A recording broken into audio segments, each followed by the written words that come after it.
Hi, I'm Margaret. I'm 74 years old, and 11 weeks ago I buried my husband of 46 years in a cemetery on the edge of Dayton, Ohio, under an oak tree he used to point at every single time we drove past it on our way to church. 2 weeks after the funeral, my daughter-in-law stood in the kitchen where I had cooked more dinners than I could ever count and told me that now that Robert was gone, my son owned everything and that I should figure things out on my own.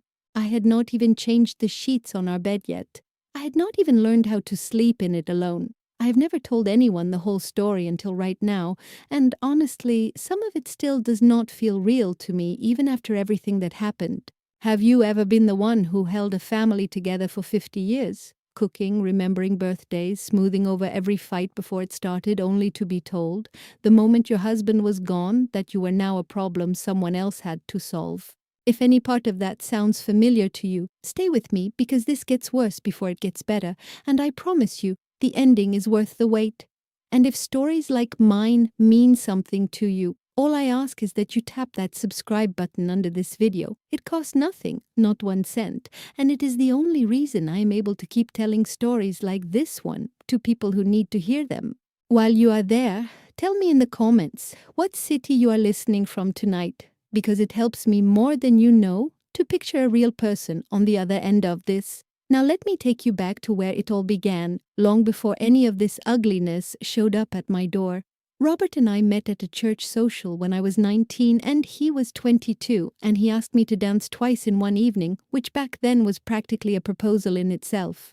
We married the following spring in the same small Lutheran church my parents had married in, and we bought our first little house on a plumber's salary and a lot of hope. Robert started out sweeping floors at a plumbing supply counter on the west side of Dayton, and by the time he was 40, he owned that same store outright, Whitfield Plumbing Supply. With his name painted on the window in gold letters he was prouder of than almost anything else in his life. We raised our son David in a brick colonial on Far Hills Avenue in Oakwood, the kind of neighborhood where the lawns are cut in careful stripes and everybody waves from their porch. It was not flashy money, it was steady money, the kind you build one delivery truck and one loyal customer at a time. I was the one who kept that house running while Robert built that business, the school pickups, the church potlucks, the sick days, the recipes memorized from my own mother. I never minded it.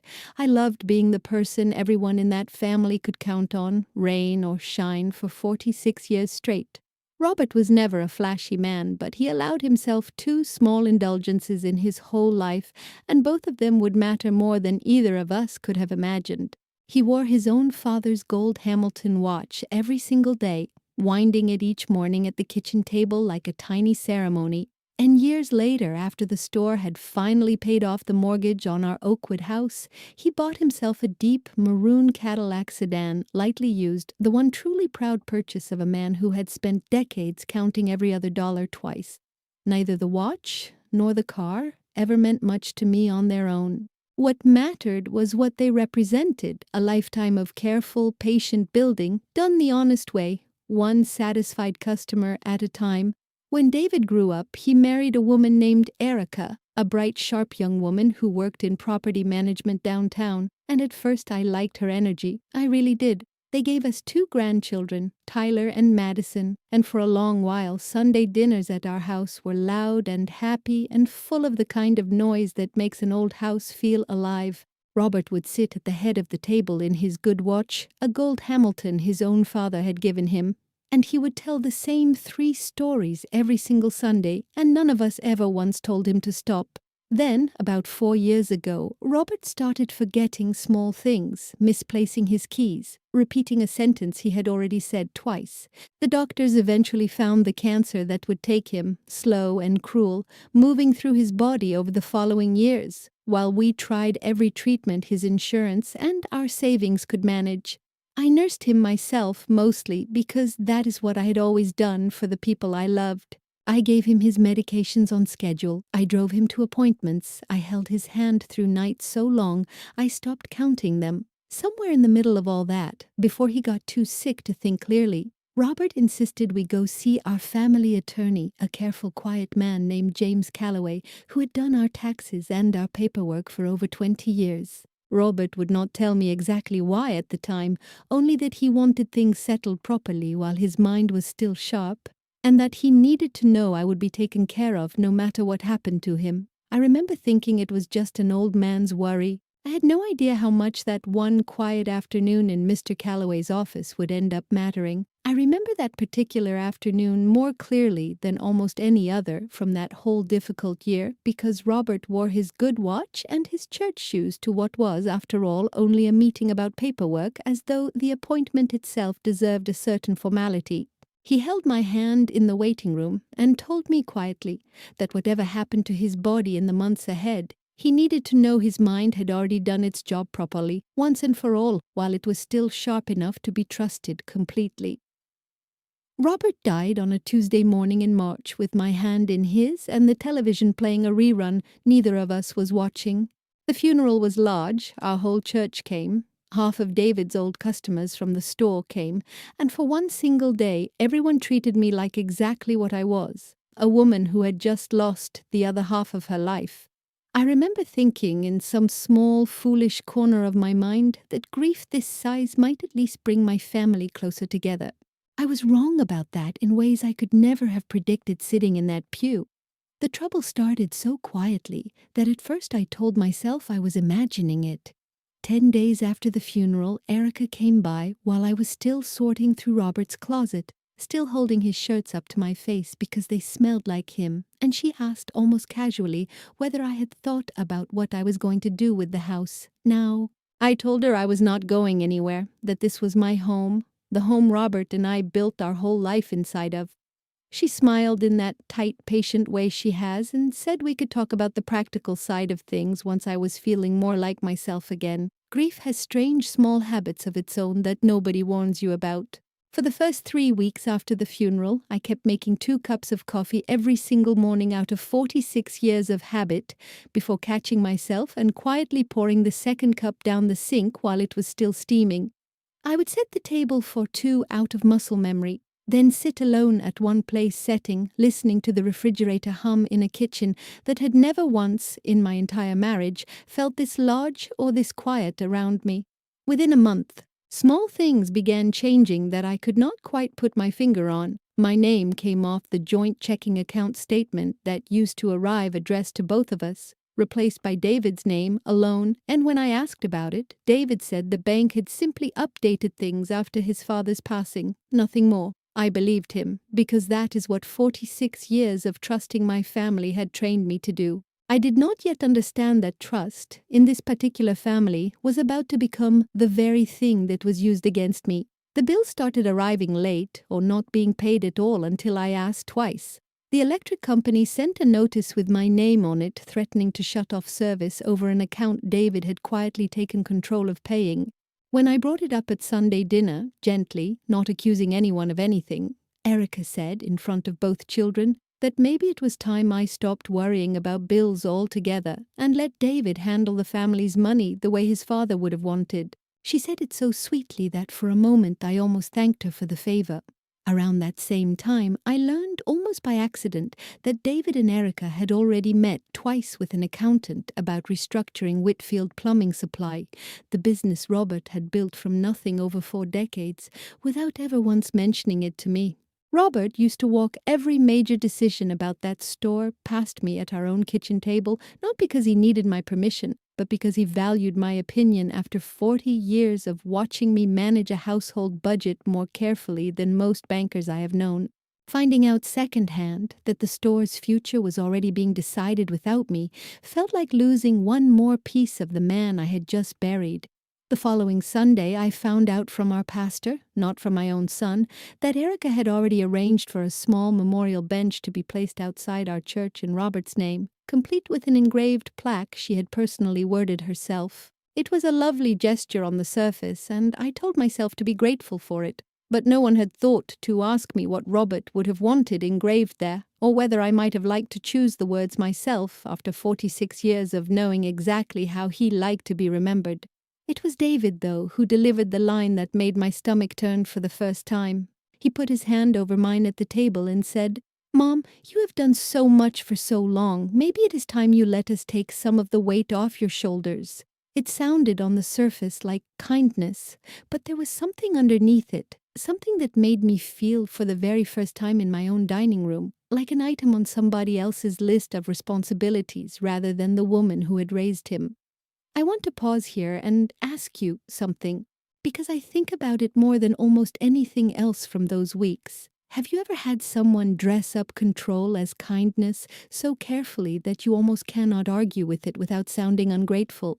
That particular kind of cruelty, the kind wrapped in a soft voice and a gentle touch, is so much harder to fight than shouting ever could be. It took me weeks to even admit to myself that something had shifted, and months more to understand exactly how far it would go before anyone said the truth out loud. If you are the kind of person who has felt that same quiet erasure in your own family, even once, please subscribe to this channel before you keep watching. It does not cost you anything, and every single subscriber tells me that these stories are worth continuing to tell, especially the ones like mine that do not resolve themselves in a single conversation. Drop a comment below and let me know if you have ever been handed kindness that felt somehow like a closing door. I read every single one, even the ones that are hard to read. The next thing to go was the car. Robert had bought himself a deep maroon Cadillac sedan 2 years before he got sick, a lightly used one he found through a dealer he trusted. The only truly indulgent thing he ever bought himself in 46 years of frugal living. He used to say that car was proof a plumbing supply clerk could still end up somewhere nice. After he passed, I kept driving it to church and to the market, until one Tuesday David asked almost offhand whether I still needed a car that large, now that it was just me. I told him I liked driving my husband's car, that it made me feel close to him somehow, sitting behind that same wheel. David did not push it that day, but 2 weeks later Erica mentioned at another one of those Sunday dinners that had started feeling more like small trials than family meals, that insuring 2 vehicles on one household budget did not make sense anymore. She said maybe I should think about selling the Cadillac and using a smaller, more sensible car, one that would be easier for someone my age to manage on quieter days. That car still smelled faintly of Robert's peppermints and the leather conditioner he used every single spring, and some mornings I would simply sit in the driveway with the engine running for a few extra minutes before backing out. Not going anywhere yet, just breathing in what was left of him inside those 4 doors. I never explained that habit to anyone in my family because I was not sure they would understand that grief sometimes needs a parked car and 5 quiet minutes more than it needs conversation. I sat there at that table, in the house I had raised my son inside, listening to a woman half my age explain to me what was sensible for someone my age, and I felt something cold settle into my chest that had nothing to do with the weather outside. My grandchildren, Tyler and Madison, who used to climb into my lap even as teenagers just to hear me talk, sat there scrolling on their phones through the whole conversation, offering nothing, not a single word in my defense, as though the matter did not concern them at all. That silence from Tyler and Madison hurt in a different way than anything Erica said outright. Children absorb what they watch their parents do far more than what anyone tells them directly, and watching my own grandchildren learn, in real time, that grandma's feelings were now optional weight to consider, cracked something inside me that I did not know how to repair. I went home that night, alone in that quiet brick house, and I sat in Robert's recliner in the dark for over an hour before I could bring myself to go upstairs to bed. A week after that conversation about the car, Erica suggested gently that it might help me to have a simple monthly budget written out for groceries and small expenses, since managing a household alone after 46 years of sharing the burden could apparently become confusing for someone in my position. I did not ask for a budget. I had balanced a checkbook since before Erica was born, and I had done it well enough to help send my own son to college without a single missed payment. I said nothing that evening, only nodded because I still believed foolishly that agreeing quietly would eventually earn me back some of the respect I felt slipping through my fingers. I called my closest friend, Dorothy Klein, that same night because I needed to hear a voice that remembered who I used to be before I became somebody's inconvenience. Dorothy had lost her own husband 6 years earlier, and she listened to the whole thing without interrupting once, the way only a widow talking to another widow really can. When I finished, she said something I have never forgotten. She said, "Margaret, grief does not make you smaller. It only reveals who around you was always waiting for you to become smaller." Over the following weeks, the pressure kept building in small, deliberate steps that were each easy to explain away on their own, but impossible to ignore altogether. David suggested gently that I move out of the master bedroom Robert and I had shared for decades and into the smaller guest room down the hall because Erica wanted to redo our old room as a proper office for her growing real estate side business. I remember standing in that doorway looking at the wallpaper Robert and I had chosen together 30 years earlier and feeling like a guest in my own marriage. I moved my things into the smaller room without much of a fight because I told myself it was just a bedroom, just 4 walls, and that fighting over square footage would make me look petty and grasping in front of my own family. Looking back now, I understand that every single one of those small surrenders was training me, and them for a much larger one waiting just around the corner. Each time I gave a little ground quietly, it made the next demand feel just a little more reasonable, a little more inevitable, a little more like something I owed them. Not long after I moved into the smaller room, Erica brought up over coffee one afternoon whether I had ever considered giving David power of attorney over my remaining finances. Just as a precaution, she said, in case grief ever made it harder for me to keep track of things clearly.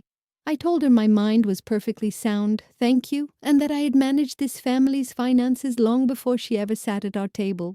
She smiled that same patient smile and said she only meant it kindly, that plenty of women my age eventually needed a little extra help, and that there was no shame in accepting it early, rather than waiting for an emergency to force the issue. Then came the matter of the house key. One afternoon, Erica sat me down at what used to be my own kitchen table and explained, in the calm, professional tone she probably used with tenants back at her office, that since the house was technically titled jointly with David now, it made more sense for the family to have a single main set of keys, kept with David and herself for security reasons. She asked, very politely, whether I would mind handing over the spare set I kept in my purse, just so everyone could, in her words, keep better track of who came and went. I handed her that spare key without saying a word, and I remember the particular weight of it leaving my palm, lighter than it should have been for something that meant so much. It was not really about a piece of metal. It was about a woman 20 years younger than my own daughter deciding out loud in my house who was and was not trusted with access to the walls I had lived inside since before she was even born. I went to bed that night, and for the first time since the funeral, I let myself cry without trying to stop it. I lay awake most of that night, and somewhere past 2 in the morning I found myself thinking about the day Robert had that same brass key cut for me. Back when we first bought the house, sliding it across the counter at the hardware store with a wink and telling me a woman should always carry her own set of keys to her own life. I suspect I am not the only widow who understands that particular kind of small, silent theft, the kind that never shows up on any legal document at all, only in the quiet way a home stops fully belonging to you, one small handover at a time. What came after the key was so much worse, and I need you to understand exactly how it happened, in order so none of it gets lost. By early summer, I had stopped being invited to decisions about the house entirely, even ones about rooms I still slept and ate inside every single day. A contractor showed up one Saturday morning to give an estimate on repainting the exterior, and when I asked what colors were being considered, David told me, almost apologetically, that Erica had already picked something from a real estate listing she admired since she was, in his words, thinking ahead about resale value someday. Nobody had told me the house was even being considered for sale. I confronted David quietly in the garage later that afternoon, away from Erica, and asked him directly whether they were planning to sell the home his own father and I had built our whole life inside of. He would not quite look at me.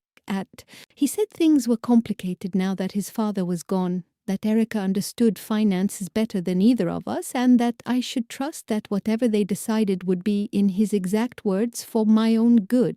I had heard that phrase, "for your own good," so many times by then that it had started to feel like a small blade disguised as a blanket. A few days after that conversation in the garage, my neighbor Carol, who has lived 3 doors down on Far Hills Avenue for almost as long as I have lived in this house, asked me over the fence whether it was true we were selling because she had heard talk at the church rummage sale that a realtor had already been asking around the neighborhood about our property. I had no honest answer to give her. Standing there in my own front yard, unable to tell my own neighbor what was actually happening inside my own home, was its own particular kind of humiliation, quiet and small, but it stayed with me the rest of that day. That night I lay awake replaying every version of David as a little boy, the one who cried when I dropped him off at kindergarten, the one who called me from college whenever he was homesick, and I tried to reconcile that child with the grown man standing in my garage telling me my own home's future was none of my business. Grief for a living husband is a strange, specific ache, watching someone you raised become a stranger while pretending for both your sakes that nothing has actually changed between you. The following week, Erica invited a colleague from her office over for what she called a friendly walkthrough, though nobody bothered to explain to me exactly what was being walked through, or why. I found out later from Madison, of all people, my own 16-year-old granddaughter, that the colleague was actually a real estate agent from Erica's own brokerage, quietly assessing the house's market value while I was upstairs folding laundry, believing I was simply hosting company for coffee, like any ordinary Tuesday afternoon. I remember refilling the coffee pot twice that afternoon, smiling politely at Erica's colleague, a well-dressed woman who kept glancing at the crown molding and the width of the hallway with a professional's practiced eye rather than a guest's simple curiosity. Something about the way she measured the doorway with her gaze rather than admiring it the way visitors usually did sat wrong with me even before I understood exactly what I was witnessing unfold in my own front hallway. When I asked Madison, gently, whether she thought it was strange that nobody told me the truth about who was really in my living room that day, she looked at me with an expression I will never forget, somewhere between guilt and fear, and said, "Grandma, Mom says it is not really your decision anymore." Hearing that sentence come out of a 16-year-old's mouth broke something in me more than any of the adult's words ever had, because it meant the lesson had already fully taken root in the next generation. That evening, I confronted Erica directly about the real estate agent she had brought into my home under false pretenses, and for the first time, she did not bother softening her tone at all. She told me plainly that the walk-through was simply due diligence and that eventually I would need to accept that decisions about the house were no longer only mine to make.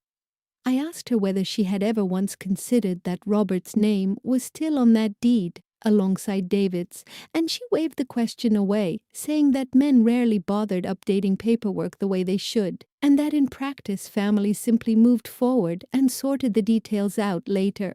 That same week, I finally told Dorothy the whole scope of what had been happening, the bedroom, the key, the secret walkthrough, all of it laid out in order for the first time out loud. She went very quiet on the phone, and then she asked me something I had somehow not let myself ask out loud yet. She asked whether I remembered exactly what Robert and Mr. Calloway had actually written into his will all those years earlier, back when he insisted we handle our paperwork properly, while his mind was still clear and strong. I told her, honestly, that I remembered signing papers, remembered Robert's calm certainty in that office, but that grief and exhaustion had blurred most of the specific details in my memory. Dorothy said something then that I have thought about every single day since. She said, "Margaret, your husband was not a careless man his whole life, and I do not believe he became careless the one time it mattered most. Maybe it is time you actually ask to see what he left behind for you instead of only what David tells you it says." I sat with that question of Dorothy's for a long moment before answering, because some part of me had been quietly avoiding it for weeks without admitting why.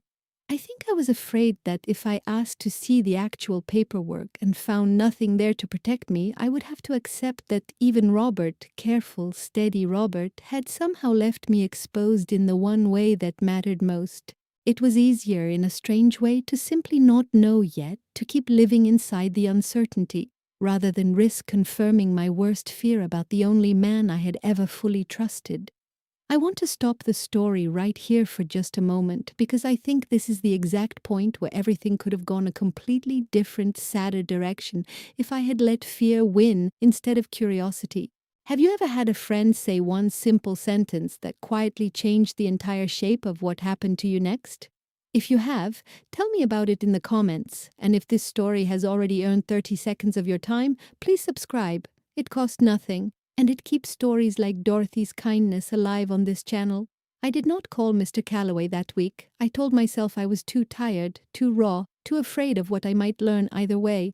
Instead, I kept quietly enduring, kept handing over small pieces of my own authority in that house because some old, tired part of me still believed that if I simply stayed agreeable long enough, my son would eventually remember who his mother actually was underneath all this cold, new efficiency. That belief, as gentle and hopeful as it felt at the time, was about to be tested in the cruelest way possible in front of nearly the whole family at once. 3 days before that birthday dinner, I found a thin stack of papers left carelessly on the kitchen counter, printouts comparing recent sale prices of homes along Far Hills Avenue and 2 streets over, each one circled in Erica's handwriting with little notes in the margins about square footage and school district ratings. I did not say anything about what I had seen. I simply set the papers back exactly where I found them, my hand steadier than I expected, and I told myself that whatever was coming, I would meet it the way Robert always met hard things,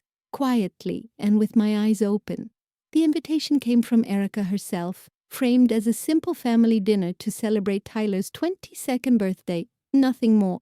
She asked me to make my green bean casserole, the one Robert always requested, and for one foolish evening I let myself believe this dinner might be a small return to normal, a night where we were simply a family again instead of a negotiation.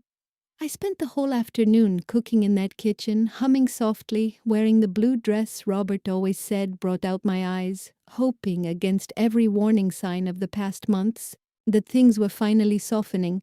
I remember standing at my own stove that afternoon, stirring the green bean casserole exactly the way Robert always liked it, extra crisp onions on top, and catching myself humming one of the old hymns from our wedding, something I had not done once since the funeral. Some small, hopeful part of me wanted so badly to believe that grief had simply made all of us a little unkind to one another these past months, and that a shared meal, my son's favorite dish, might be the thing that finally brought us back to being a family instead of a negotiation. They arrived at 6, David, Erica, Tyler, Madison, and Erica's own parents, whom I barely knew, seated around the same long table where Robert used to tell his 3 Sunday stories. Dinner started pleasantly enough, small talk about Tyler's new job, about Madison's upcoming school trip, and for almost an hour I let myself relax into something close to happiness. Then, right after dessert, Erica set down her coffee cup, folded her hands, and said she had something important the whole family needed to discuss together, right there at the table. She pulled a folder from her handbag, thick with papers, and explained calmly, in that same professional real estate voice, that she had already scheduled a formal walkthrough with a licensed appraiser for the following week, and that a realtor from her own brokerage had prepared preliminary paperwork to list the house within the next 60 days. She said it as though she were announcing a vacation itinerary, not the sale of the only home I had left of my entire marriage, the walls that still held Robert's handwriting on the pantry door, where he used to mark our children's height. I asked her, my voice shaking despite every effort to keep it steady, what exactly she thought was going to happen to me once the house sold.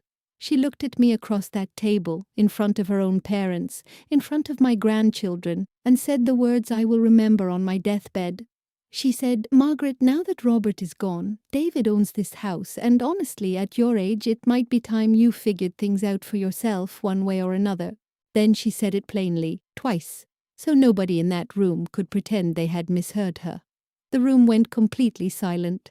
Tyler stared at his plate.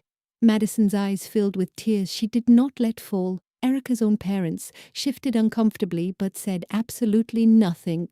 And David, my son, the boy I nursed through chicken pox and heartbreak and 100 small fevers, sat there beside his wife and said not one single word in my defense, not one, while I sat in the exact chair I had sat in for 30 years. being told to figure things out for myself in the house I had built with my own 2 hands and my husband's entire life's work. I did not scream. I did not cry. Not yet. Not in front of them. I simply set down my fork very quietly, the way Robert taught me to end an argument with dignity rather than volume, and I said only that I understood the conversation was finished for the evening. I excused myself, walked upstairs to the small guest room that used to be mine only in name, and sat on the edge of that narrow bed until I heard their cars finally pull out of the driveway, one by one, well past midnight, taking their laughter and their comfortable certainty with them.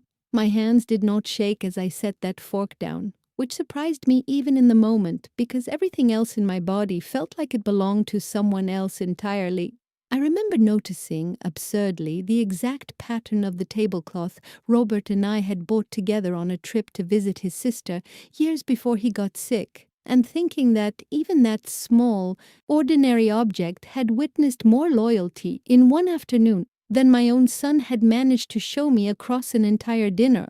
If you have ever been humiliated in the one room in the world that was supposed to be safest for you, please know I understand exactly what that particular silence feels like afterward. Subscribing to this channel cost you nothing at all, and it is the only way I get to keep sharing stories like mine with people who actually understand this specific kind of pain. Tell me in the comments if you have ever heard the words "figure it out" from someone you raised with your own hands, because I suspect far too many of us share that exact same wound.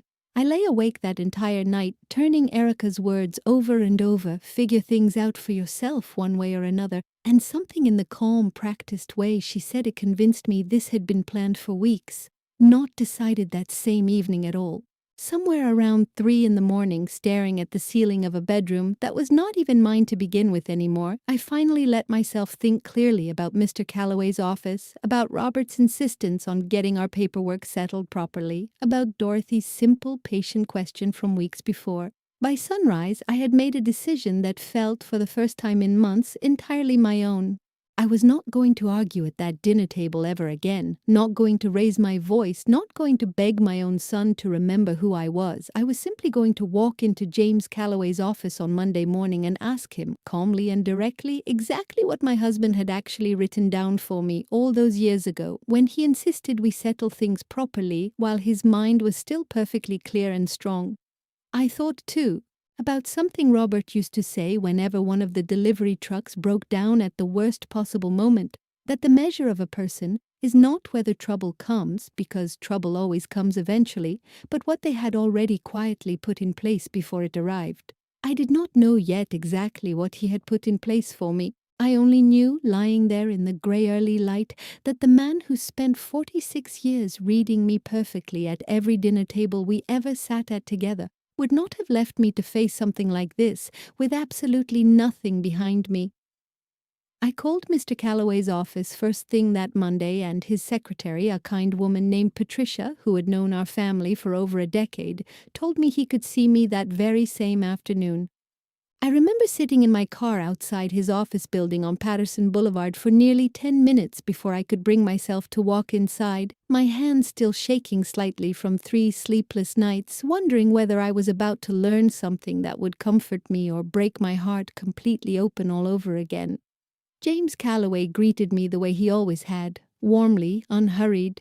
Exactly the same gentle manner he had shown Robert and me all those years earlier in that same wood-paneled office. I told him everything, calmly and in order: the bedroom, the key, the secret appraisal walkthrough, and finally, word for word as best I could remember it, exactly what Erica had said at that dinner table in front of the whole family. He listened without interrupting once, his expression growing more careful and more serious with every single detail I gave him. When I finished, Mr. Calloway was quiet for a long moment, and then he opened a locked drawer in his desk and pulled out a thick, familiar-looking folder with Robert's full name typed neatly across the tab. He told me that Robert had come to see him alone, several months before his diagnosis was even confirmed, specifically because he wanted to make absolutely certain I would never be put in exactly this kind of position, no matter what happened to him, and no matter who around me might one day forget my worth. He explained that Robert's will contained a specific legal provision called a life estate, granted entirely and irrevocably to me, which guaranteed my right to live in and use our home for the rest of my natural life, regardless of who technically held the remainder interest in the property afterward. He said the document also contained a clause explicitly requiring my written, notarized consent before that house could ever be sold, listed, mortgaged, or transferred in any way while I was still living, a protection Robert had insisted on adding himself unprompted. During their very first meeting, Mr. Calloway went on to explain the legal mechanics more plainly, the way he always did when he could see a client's mind still catching up to what their heart already understood. He said that under Ohio law, a life estate of this kind meant the property could not be sold, refinanced, or transferred out from under me in probate court or anywhere else, no matter whose name eventually appeared on the remainder interest, and that David, as remainder man, would only receive full unencumbered ownership after my own passing, exactly the way Robert had carefully intended it from the very beginning. I sat there in that leather chair and felt something inside my chest that I can only describe as the floor finally becoming solid again after months of feeling like I was standing on nothing. Mr. Calloway told me Robert had said one particular sentence to him that afternoon, years earlier, that he had never forgotten and had actually written down in his own private notes from that meeting. Robert had told him, quote, "I do not want my wife ever having to ask anyone's permission to keep the only home she has left of me." I asked James Calloway what I was supposed to do now, given everything that had already happened. And he asked me a single question in return that changed the entire direction of this story. He asked whether I wanted him to simply send David a private legal letter clarifying the situation quietly, or whether, given what Erica had said in front of the whole family, I might prefer the matter to be addressed the same way it had been created formally in front of everyone who had heard her say, "Figure it out," that night. I thought about it for exactly 1 moment before answering. I told him I did not want revenge, and I meant it completely, but I also did not want to spend whatever years I had left quietly absorbing humiliation in a house my own husband had specifically protected for me.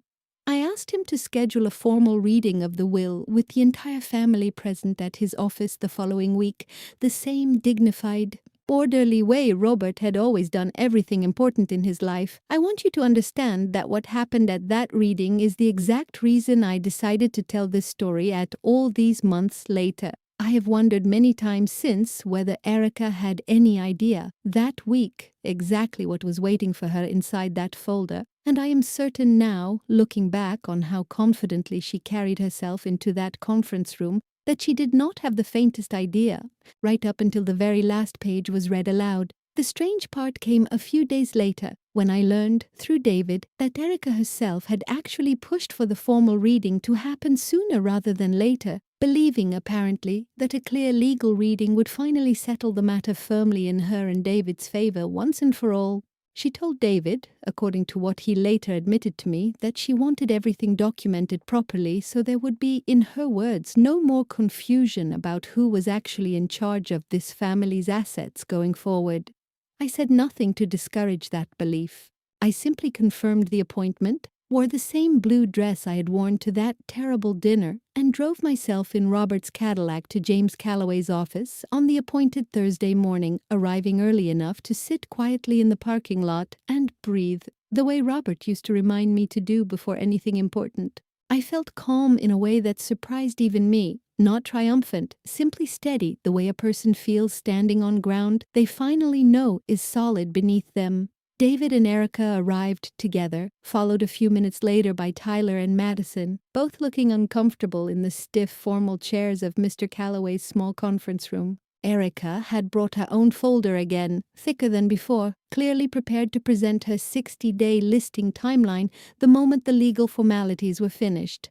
She smiled at me as she sat down, the same tight, patient smile from before, the smile of a woman who believed she already knew exactly how this particular meeting was going to end.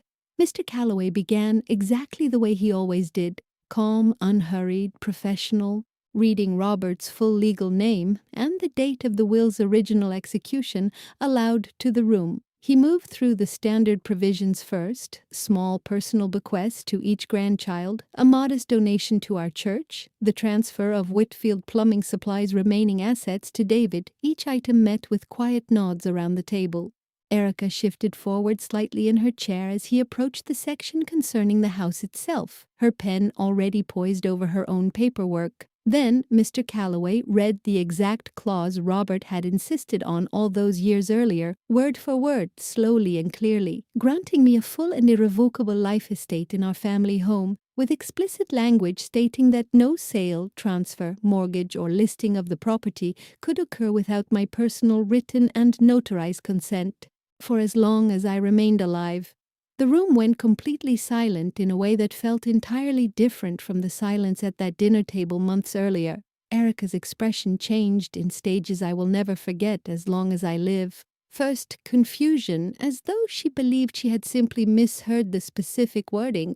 Then she asked Mr. Calloway directly whether that clause meant what she thought it meant, and he confirmed, plainly and without any unkindness at all, that yes, it meant the appraisal she had already scheduled, the 60-day listing timeline in her folder. All of it was entirely without legal standing unless I personally chose to sign my consent to it. Erica's own father cleared his throat awkwardly and asked Mr. Calloway almost hopefully whether there might be some more recent document that superseded this older one, some updated paperwork Robert may have signed later on.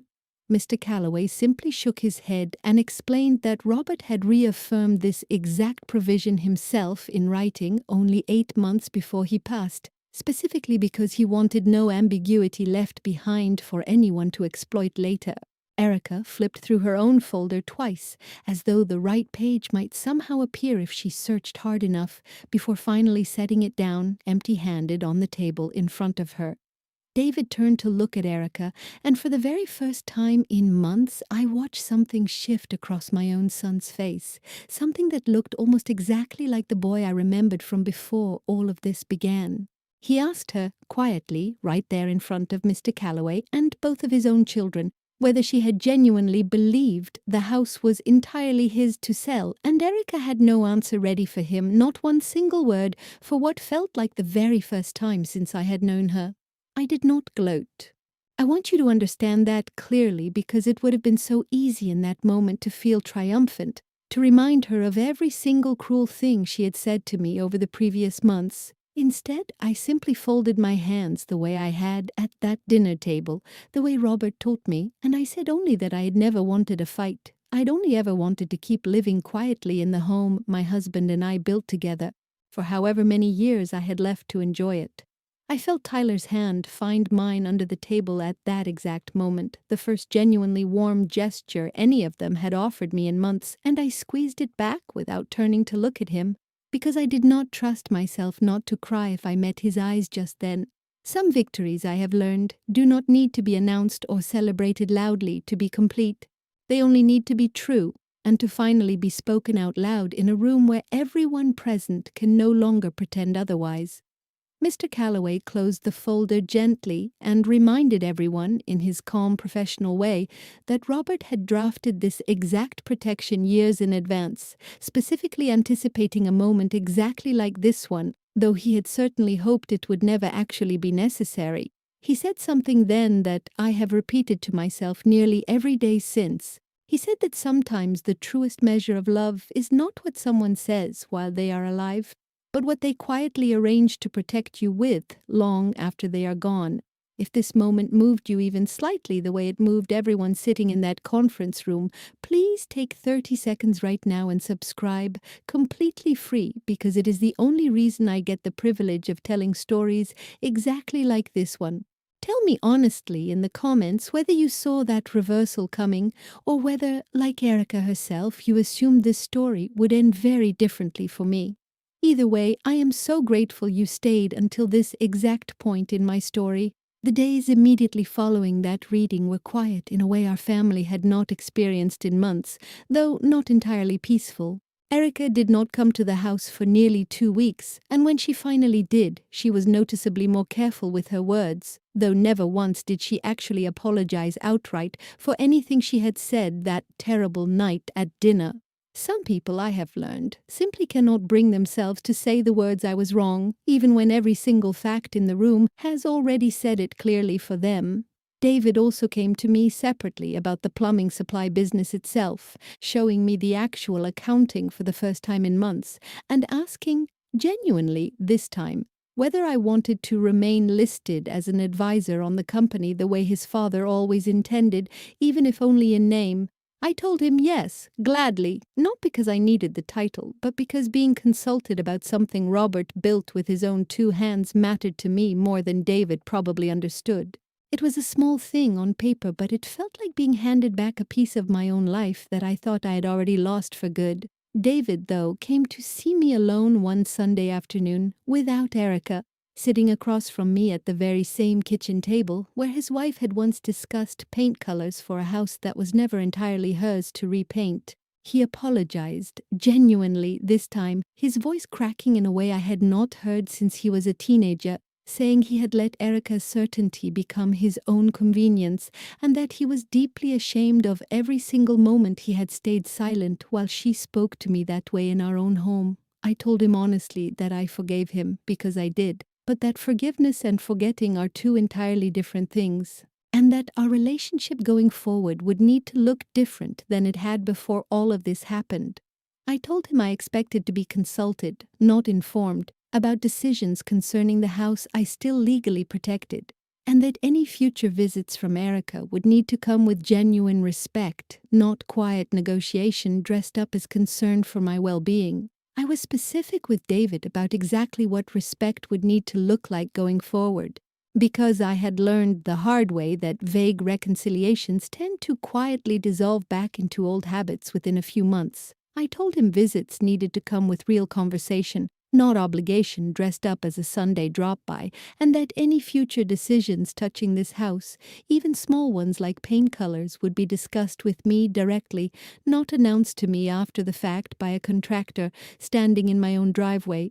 The house itself has stayed exactly as it was, mine to live in, mine to fill with Sunday dinners again, though the guest list looks a little different now than it used to.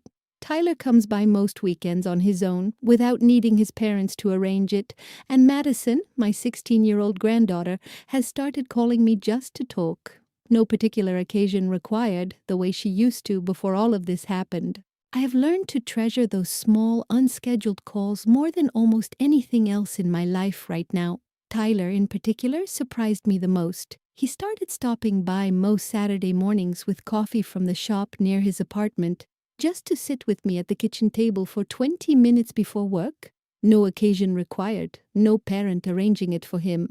He told me once, almost shyly, that watching that whole afternoon unfold in Mr. Calloway's office had taught him something about his own grandfather he had never fully understood before. That quiet, careful love sometimes looks like paperwork nobody ever mentions out loud until the day it matters most.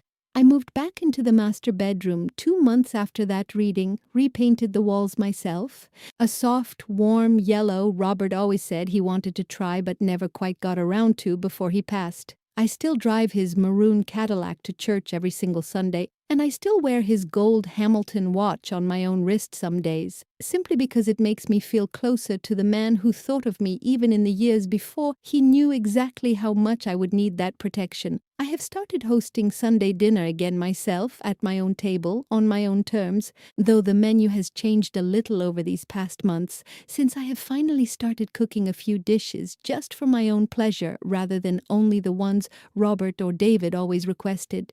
Nobody has objected once. If anything, I think watching me reclaim even something as small as a dinner menu has taught this family more about respecting boundaries than any conversation ever could have.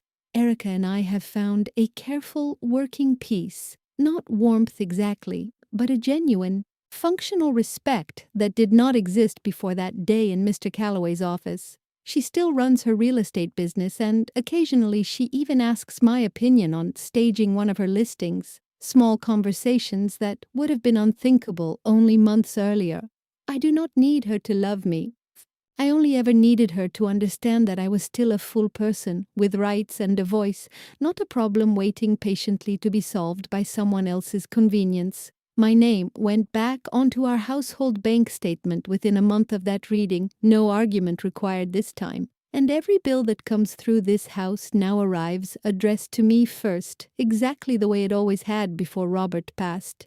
It is such a small, ordinary thing seeing my own name printed on a piece of paper, but after everything that happened, it felt like watching a door that had been quietly closing on me for months swing back open on its own hinges. If you have made it this far into my story, I hope it has reminded you, even a little, that being older does not mean being powerless, and that being widowed does not mean being disposable.